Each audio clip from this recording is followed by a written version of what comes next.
What if I told you the truth about crowdfunding on Kickstarter? How about I go into the hype versus the reality of these campaigns? What if I was able to tell you what most creators get wrong? And what if I was to give you the Kickstarter playbook that actually works? Well, stick around because that's coming in part 3. But first, we need to get some things clear. Part 1, hype versus reality. We've all seen these 3,000, 5,000, 10,000% funded Kickstarter projects. And yes, it's glamorous and you're looking at this creator who has this simple widget and they've raised $500,000 and you're thinking, my gosh, you don't even have to go into business, man. You're already rich. Well, there's a lot to discuss about that campaign. What I can tell you right now, before we get started, is that funding event, that successful campaign, was a highly orchestrated and expensive endeavor. There's two types of people who approach Kickstarters, okay? There's new creators, new inventors like us who don't have a lot of graphic art experience, photography, product development, haven't really tested our product in the market. We're kind of just garage or bedroom inventors starting from scratch. And then there's the other half, already functioning companies who are using Kickstarter as a great template and playground to test their product and get pre-orders. When these big companies have the option to bring a new product to market, I can tell you right now, they don't have the money for it up front. Any money that they have, it's going into salaries, the owner's pockets, or back into their products that they know are making money. So how do they validate a product? Well, you open it for pre-orders. Pre-orders, though, take it from me, they get kind of sticky. Customers get frustrated when they purchase something on your website and they thought it was going to ship to them in 3 days and they missed all the many, many signs that you gave them that it was a pre-order, right? So it gets sticky and it kind of sucks. So what these companies do is they use Kickstarter as a playground, and Kickstarter inherently has some algorithms built into it that bigger companies with a lot of experience in a heavy marketing campaign, they know how to capitalize on. Okay, so have you guys ever seen that little badge called Projects We Love? Well, it doesn't have anything to do with sustainability. It doesn't have anything to do with ergonomic design or health conscious. None of those factors. Projects we love are projects that make money. So let's focus on these big companies and these projects we love, these well-funded campaigns. Okay, so what these companies are doing is they're essentially treating Kickstarter like Amazon. Look closely at these projects that are 3,000+% funded. They will have dozens, if not hundreds almost, of bullet points and pictures about the product. Lifestyle photos, professional photos, photos of the product, and it puts the viewer, the would-be backer, in the mindset of, yes, I can see myself having this product soon. When you and I approach a Kickstarter, we approach it giving backers the impression that we're a gamble. These big companies, they're treating it like any standard platform. They're treating their customer with a lot of respect. They're giving the product a lot of dignity, and they're gonna make big conversions. Now, on the other half of that is they've probably built out an email list for months, if not half a year in advance. And this can be done with a Facebook meta campaign where they're collecting emails at $1 to $3 an email, right? So they're building up emails. They're an existing company with existing clients, so they already have emails that they can leverage that way to drive more people to the Kickstarter. Then they're gonna drive a bunch of traffic to overfund the project on day one. Why do they do that? It gains algorithmic traction. Kickstarter starts to take notice. Now, what some people will do is they'll bring on an outside marketing firm. And anybody who's run a Kickstarter knows there's plenty of outside marketing snakes in the grass on Kickstarter ready to take your money. Well, those only work if you're really well funded in that first 24 hours. Why? Because bad ideas don't accelerate when you throw money at them. Any ops person will tell you, you don't throw money at a bad operation. And if your project is not getting funded, if you're not reaching people through your channels, your social media, what have you, then you're not going to get that acceleration, that traction. So there's basically 4 or 5 main agencies that will partner with backers, and they have a lot of different differences. There's agencies like Gel Pop, okay? They're the type of agency who sees that your campaign is getting well funded in the first 24 hours, maybe 48 hours, and then they let you apply, or they'll probably approach you to accelerate what is already working. Now, why do they do that? Because it's a guaranteed nut for them. They see that you're already overfunded, so they know you're going to hit your mark. They're going to charge you anywhere from 10 to 20, 30% fees for their services. And then they're going to ask you to inject ad spend through their channels, and they're going to send your project to different tech blogs, tech magazines, websites, you name it. They're basically going to accelerate what is already working. And that can be, I mean, it works, but eventually we're going to start talking about what the real margin is on these fully funded projects, right? So Gel Pop is going to take what is already working, say, hey, we're gonna run all your ads, we're gonna blah, blah, blah, so just give us $5,000 to play with in ad spend, and then also give us 30% of everything you make off the campaign. People say, great.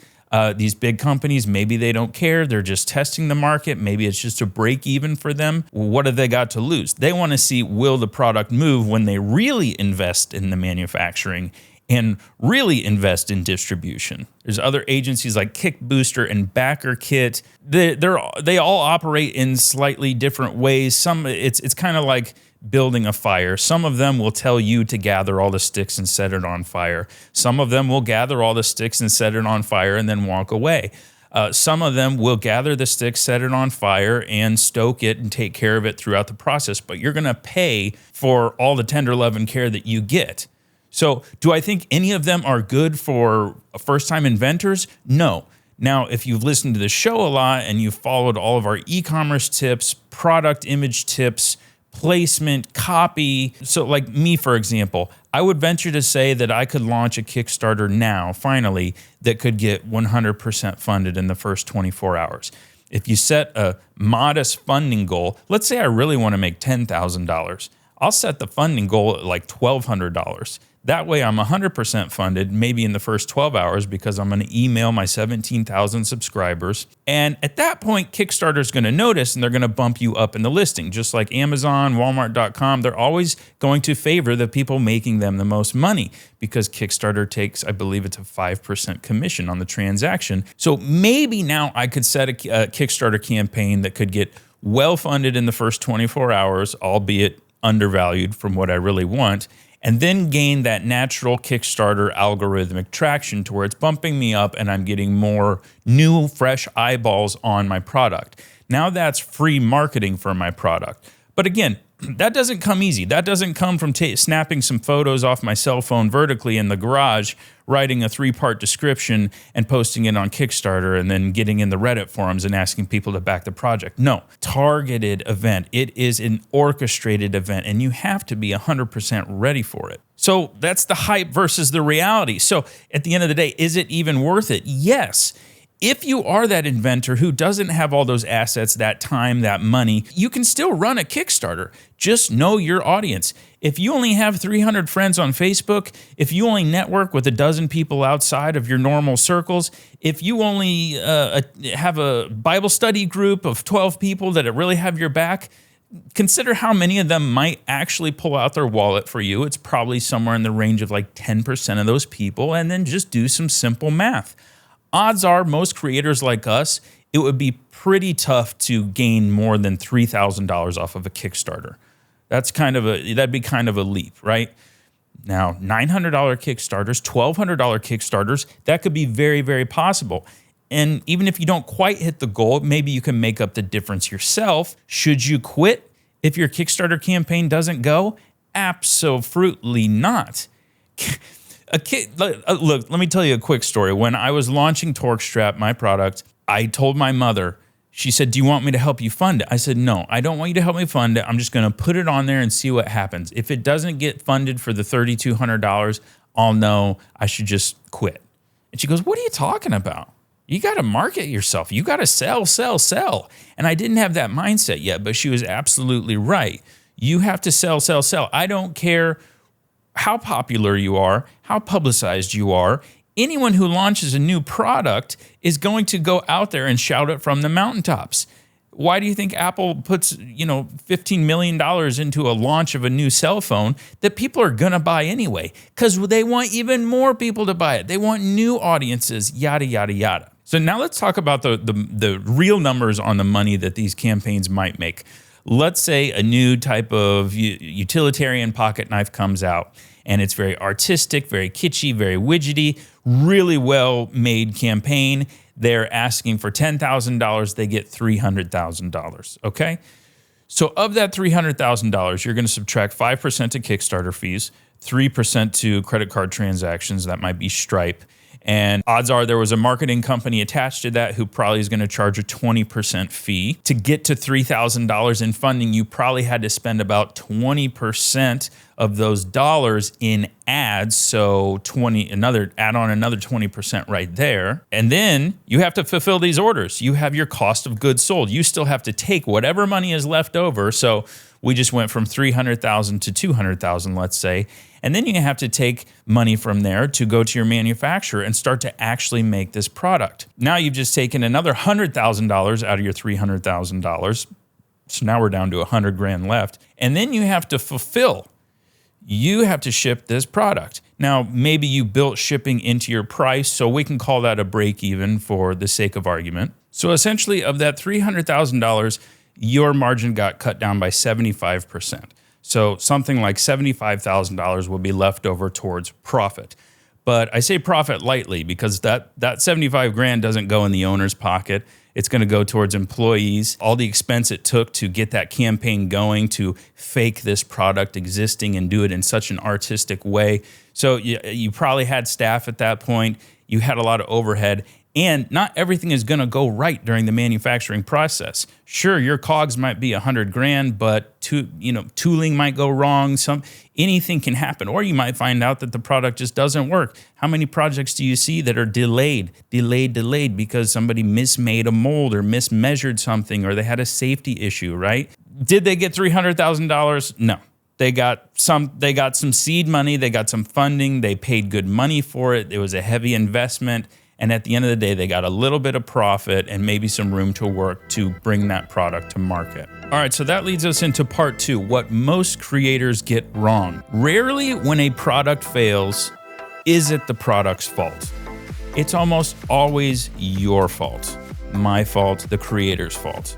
I've been there. I've had more failed Kickstarters than successful ones, yet I still run a $2 million a year business in gross sales off of that failed product, right? The product didn't fail. I didn't know it at the time. I thought the product failed me, but I failed me. And here's why. I committed the 4 deadly sins of unfunded Kickstarter campaigns, and that is launching cold, targeting everyone, hiring the wrong people, and ignoring fulfillment. Launching cold, what does that mean? Well, we talked about it a little bit ago. Launching cold means launching before you're ready, launching before you have some product validation. Kickstarter is not where you go to validate a product, not in the sense of, is this a good idea? That's for neighbors, friends, family, fools, trade shows, you name it. That's the belly-to-belly work that you need to do before your Kickstarter campaign. Then you know how to convey that information to would-be backers because they don't know you. You assume everyone understands because you explained it to a half a dozen people. Every time someone comes on your listing, they have virgin eyes and they have no idea what your invention does. If you don't have an image that explains it in a millisecond, you're not ready. That's it. The second big issue most people have is they target everyone. You don't know your target audience yet, so you get on Kickstarter thinking, this is like the show Seinfeld. It's for everybody. Ages 18 to ages 99. Men, women, who cares? That's not an efficient way to campaign. Let me put it to you this way. If I'm selling chocolates, because everybody likes chocolates, right? And I have 1 hour to sell as much merchandise as I can. I could on one hand say, well, everyone likes chocolate, so I'm going to start going door to door in my neighborhood asking to sell them chocolate. I'm not going to have a lot of success because they're going to think I'm a weirdo. They're going to get creeped out and turn me away. Now, if I spent that 1 hour at a chocolate fanatics convention and caught everybody at the door on their way in or out, I would have a much higher success rate. Even though a product is for everyone, being in the right place and marketing to the right people will greatly reduce your costs to market. So before you launch this campaign, know who your target audience is. Are they motorcycle enthusiasts? Okay, easy. Shoot a motorcycle ad. Run the motorcycle ad as a meta campaign, collect the emails of people who were interested in that motorcycle ad and clicked learn more, and now you have a curated audience ready to deliver your product to. Launch your Kickstarter, send them all an email, send them 10, 20, 30 emails over the course of a month, and get them to come in and back your project. Blasting your friends on Facebook, borderline useless.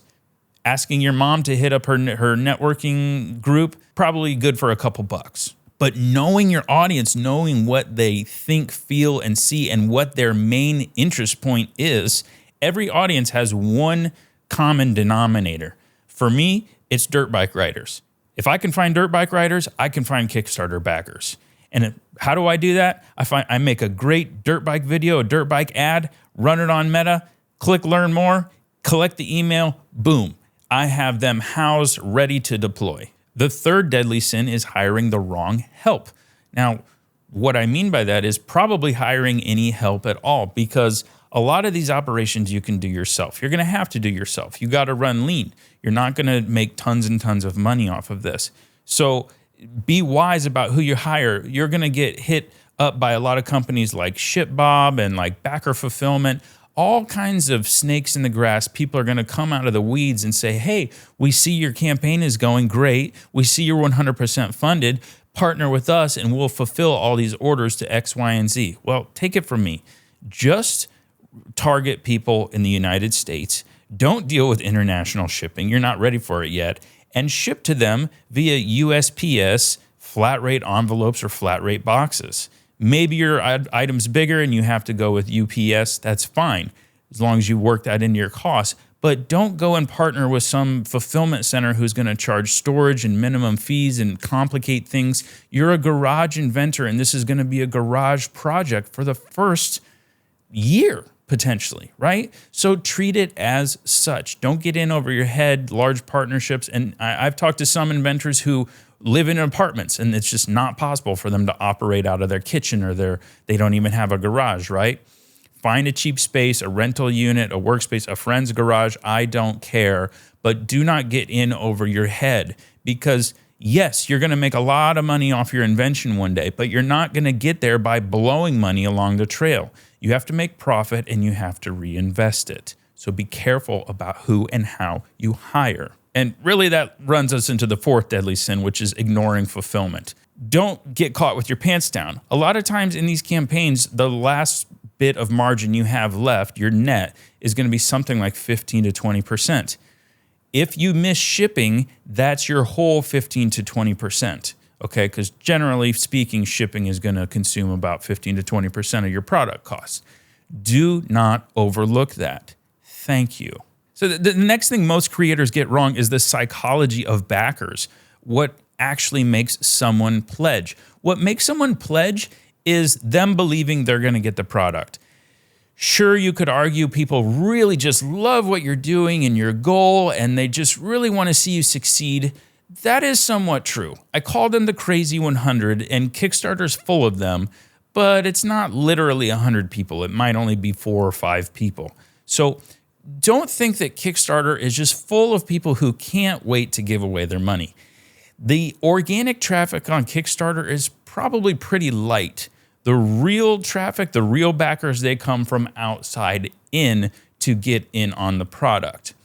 And what are they thinking about? It's like the Whiffam rule we learned about in episode 60. What's in it for me? 90% of consumers only care about what's in it for them. We're narcissistic as humans. That's just normal. That's okay. We have to cater to that as product developers. So running a campaign that talks about how cool your new whatever gizmo might make robots, not good. That's a might, that's a maybe. running a campaign that says, this is the hottest item, it's coming in 6 months, and if you don't act now, you're gonna miss out because I'm only making 1,000. That creates FOMO, that creates assurance, that creates confidence, and that's how backers buy. And I want to talk about the one last killer of campaigns. What most people get wrong is once you fund your campaign for $1,000, $2,000, you need to give tender love and care to those backers. They want updates every 2 weeks. They don't want vague timelines. They want very specific timelines as to when they're going to get the product. And it's not the end of the world if you can't meet those, as long as you communicate clearly. Keeping them close will keep the money there. You're dealing with a very small amount of backers. Losing 3 backers could be 30% of your total Kickstarter fund, right? So give them a lot of attention, a lot of care. All right, now the moment you've all been waiting for, the Kickstarter playbook that actually works. Let's start. And step number 1 is you're gonna validate the product before you hit Kickstarter. Now, I've already talked about that at length, but to put it very clearly, make sure you understand what people might buy it and at what price they might buy it for. You're treating this as a purchase, not as a pre-order. Treat this just like you would an Amazon listing, a website listing, a Walmart listing. Be ready to make that sale. Understand what that customer wants, who that group of customer is, what that one specific niche or item or toy they're all into is.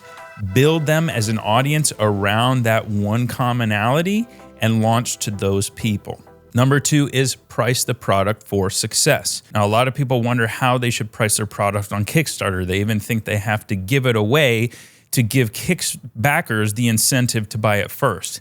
In my opinion, the benefit that backers have is they're the first to get it. They don't necessarily have to get it for the cheapest. If you want to knock $5 or $10 off of what you ultimately want to sell it for, fine, be my guest. But don't be beholden to what you priced it at your Kickstarter. We have this complex where we think the whole world is watching every little thing we do. In reality, it's only going to be a handful of customers who notice, hey, I backed it and bought it for $75, and now you're selling it 4 months later on your Shopify store for $75. What gives? You just let them know you had the benefit of being the first to get the product. Your pricing is so important to you as a business owner, and anybody who harps on you about your pricing or judges you about that, they have no right and they have no understanding of how a business works. You are a business owner now. You have to be firm and strong with your pricing. If the pricing doesn't work, the business doesn't work, and they never get the product anyway. You're doing them a favor by pricing for success. If you want to give them a little bit of incentive on Kickstarter and say it very literally, hey, you're getting it at 10% off, 15% off retail, that may help the Kickstarter conversion, but only do that if you have the margin to do so. Step number 3 is plan for that launch day momentum. All your marketing efforts should go into launch day.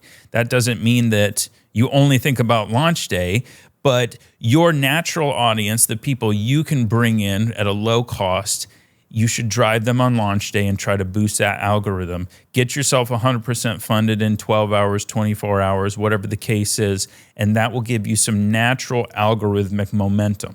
Not enough to make you go crazy with 3,000% funding, but we'll get into that next.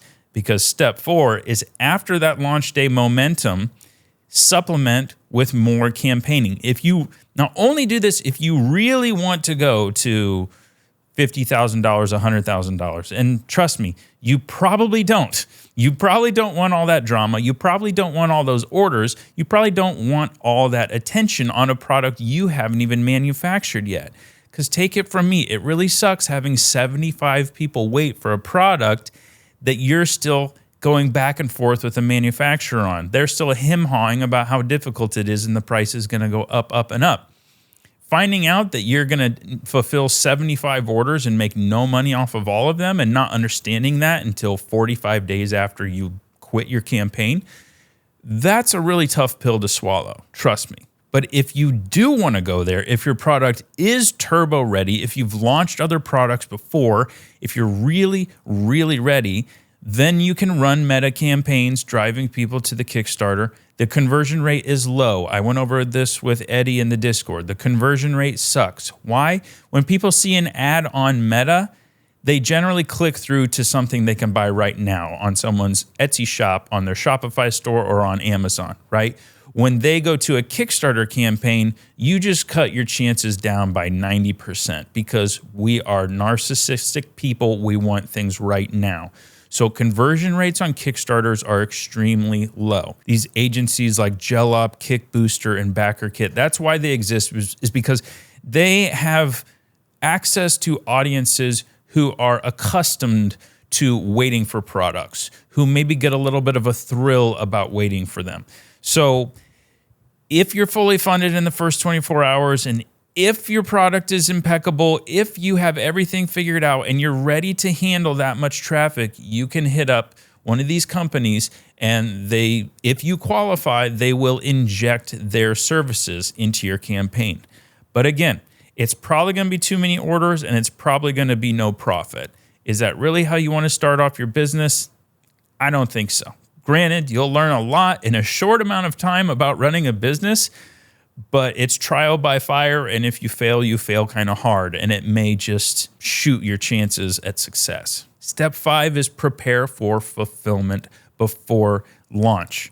Understand your pricing, understand your shipping costs, understand what boxes your item is going to fit into. Is that a flat rate USPS? Is it an oversized UPS? Understand that and test that. One thing I did was I started my Shopify store while the Kickstarter was launched, but I didn't really make it very public. It was just kind of there. I wasn't advertising it.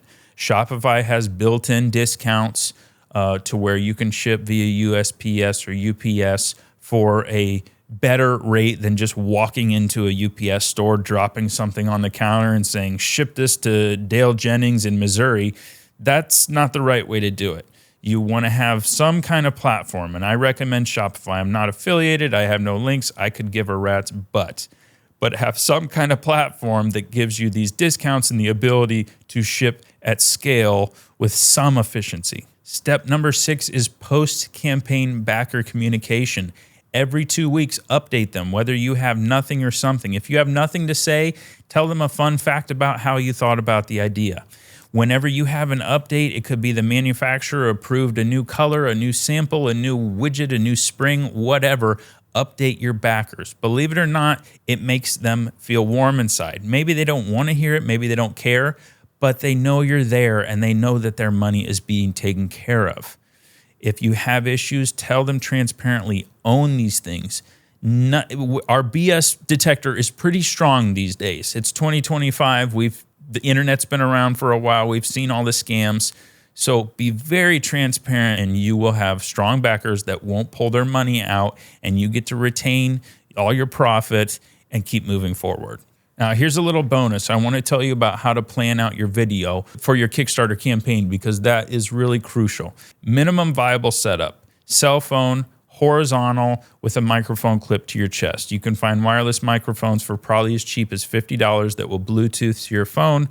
I use a Rode mic. I think it was like $150. Audio is key, and being true and honest. So when you shoot a video, consider the equipment around you. That's how the video should feel. In other words, if I was shooting a Kickstarter campaign video on a $75,000 or a $400,000 IMAX film reel used to film The Dark Knight, do you really think it would feel natural sticking that in my garage and talking to it? No. If you're sitting in a garage and you're talking to an audience, it's natural that you're going to shoot on a decent cell phone or maybe a slightly upgraded little Sony camera like this, okay? So let your equipment dictate how you curate the video. You wouldn't take a cell phone, stick it on a dolly tripod, and roll it on tracks as you try to shoot some cinematic shot. Because no matter how you move that camera and how many fancy things you do, at the end of the day, the quality is that of an iPhone. So don't try to be someone you're not. Minimum viable setup. Tell people who you are quickly in 1 or 2 sentences. Tell them what you invented quickly in 1 or 2 sentences and why they need to buy it. Show them the product. The first 30 seconds of any video is very crucial. Why am I here and what am I getting out of it? If you haven't conveyed that in the first 30 seconds, then you're running too slow. telling long stories about background, that can come into play later in the video because people don't really care who you are. They care, is this product going to solve my problems? Now, here's a little hack. Watch the videos of successful campaigns. You can probably find a way to screen record it, transcribe it, and have ChatGPT break down the transcription of the video and maybe even like the shot list of the video. Steal like an artist. Take their formula and apply it to your video. They're most likely going to have shot it on a fancy Blackmagic camera or Red 3 or 4 camera, right? That's not you. So consider the equipment, consider the set, consider the stage, and act naturally. Maybe they did a dolly shot and showed a guy woodworking with perfect lighting. Well, you're not going to get a dolly shot and you're not going to have perfect lighting, but you can have a static shot of you building it at your desk and tinkering on your cell phone in natural lighting. That's totally fine. That makes sense. Just don't lie and be someone you're not. Trying to outsmart your equipment or outsmart your creative skills, people are going to see through that. Videos go viral all the time on social media that are shot vertically with no editing, no filters, no nothing, because they're candid and people can imagine themselves sitting in that person's shoes. All right, so there you go. That's part 3, the Kickstarter playbook that actually works. Now, I want to finish this off with who should and who should not run Kickstarter campaigns. Who should not run Kickstarter campaigns is people who have really been working with the manufacturer diligently. They're 90% confident they can afford the product themselves. They can get the product to their garage or their apartment or their rented space soon, and they can launch on Shopify. If that's the case, you should just go straight to Shopify and Amazon. Why? Because of conversion rates. Kickstarter is going to require a lot of marketing efforts, as we talked about. And the sad thing is 98% of your marketing efforts aren't going to convert because it's a Kickstarter campaign and they're not getting the product in 24 hours. So why would you spend all that energy marketing to something with a low conversion rate? Build out a system with a high conversion rate, being your e-commerce, your Shopify, your Amazon that's ready to go, and market and drive traffic to that. That is much better time spent and money spent than a Kickstarter campaign. So quite simply, if you can get the product and you can afford to get the product here, go straight into commerce. If there's no way you can afford to get the product here and you just need a little bit more validation that people are going to pull out their wallets for the product, definitely launch a Kickstarter, but do not treat it as an end-all be-all. It is just another tool in our tool bag of many, many tools, right? Have fun with it, try it, don't overestimate it, don't set lofty goals, be modest, and enjoy the ride. All right, guys, that's it for today's episode. I want to thank you for joining me. If you're watching on YouTube, like and subscribe. If you're listening, follow the show and join us in the Patreon where you get connected to the Discord and all kinds of other inventors, myself included, and together we'll make your invention dream become a reality. All right, guys, I'll see you on the next one.